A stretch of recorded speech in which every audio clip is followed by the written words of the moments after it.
Neviete pozdraviť? Kurva, ja som ticho. Na čo myslíme, keď ráno vstávame do školy? Ja mám aj nahríby, aj rezať, aj zavárať, aj piču. A čo si zaspievame pri ceste do školy?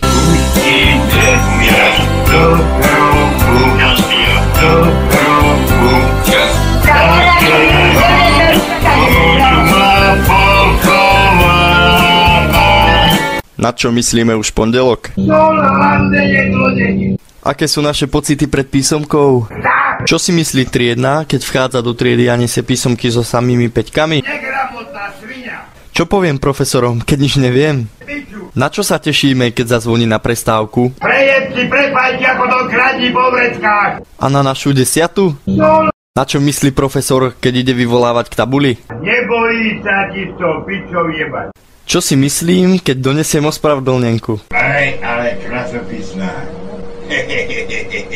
Čo mi povie otec, keď nezmaturujem? Negramotná svinia. Ja prejebem nožom 250 rázy. A čo mi na to? Keď krieka aj že som na chodbe. Čo si myslíme o našej pani profesorke triednej? Kurva cigánska špinavá. Ti bude normálne jebať do teba.